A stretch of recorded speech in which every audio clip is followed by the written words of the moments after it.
thing about triathlon is the whole experience, the race day experience, the process of preparing, the trial and error that occurs during training. All those things prepare your body physically, but prepare your mind also mentally for race day. And I love showing up to a race with all the butterflies in my stomach, and you see people around, you see people you see people who you think you're faster than, you see people who you think you're faster than. And the thing that's really unique and cool about triathlon is the appearances are deceiving, and sometimes you see people that are really fit and are not, or appear really fit but actually aren't, and others that appear not to be fit but are blowing by you on the bike or the run, and you're trying to figure out how they're doing it.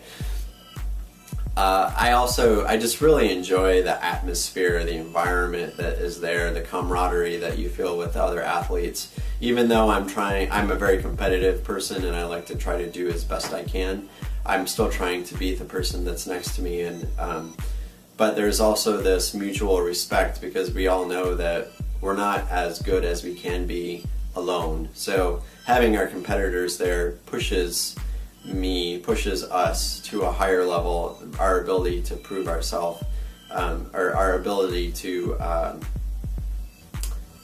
push ourselves farther, harder, faster, can only occur in the presence of competition. So I really enjoy that aspect. I would say that the thing that you should focus on as you're beginning in the sport of triathlon is to just have fun. Look at what other people are doing around you and try to learn from it. Take in as much as you can.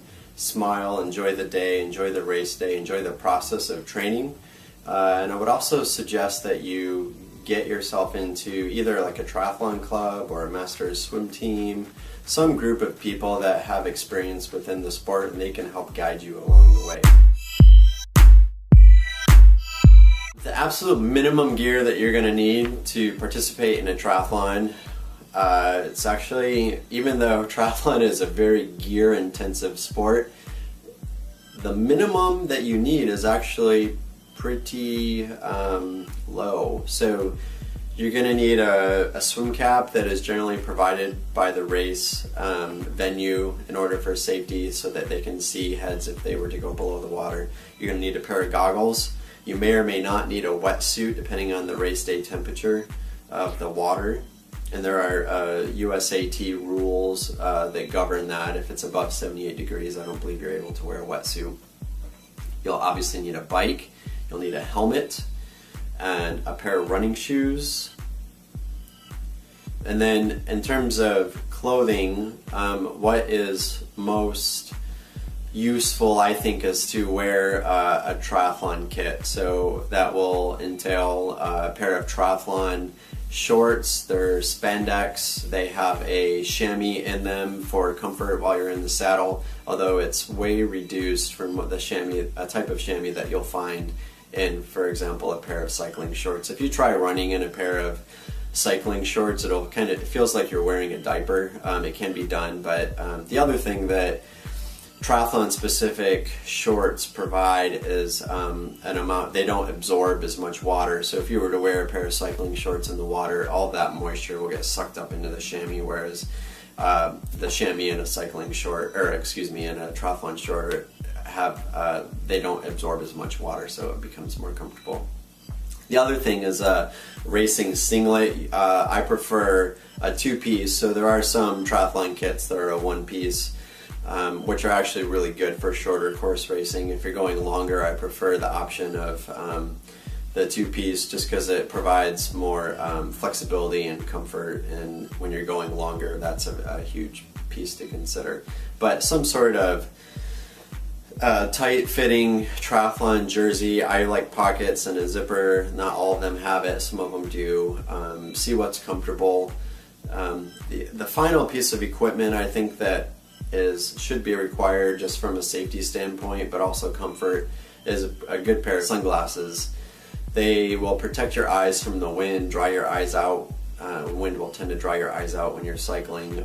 It also protects from rocks and other debris, bugs that are out on the road. If You know, I've had things hit my sunglasses all the time, and it's really important to protect your safety, so I would also recommend that. And it doesn't matter if it's a mountain bike, a triathlon bike, a road bike. If it's your first triathlon, just go out there with what you have. Get an idea for what other people are using, what other people have. There are definite pros and cons to going with either a triathlon specific bike or a road specific bike, and until you gain some experience racing, you're not going to know what you want. You know, another thing that's really important when you're buying a bike is the fit. Fit is absolutely the most important. There are all kinds of claims. Different companies claim, you know, different speeds or results in wind tunnels, for example, but if the bike doesn't fit you well, it doesn't really matter. So fit is the utmost important, and you're going to want to find one that works specifically for your body. So would I buy a bike for my first triathlon? Absolutely, I would not. I would spend some time figuring out the kinds of races you're going to do, the length that you want to go, and your specific goals before I would buy a new bike. The other thing, it's kind of like buying a car. If you kind of wait to a certain point in the summer, if you wait till the fall, a lot of shops will be really cutting back their prices, and so you'll be able to find a really good, high quality bike that is maybe a year old but never been ridden, and at a better price. And that's what I've done in the past, and I've had great luck doing that.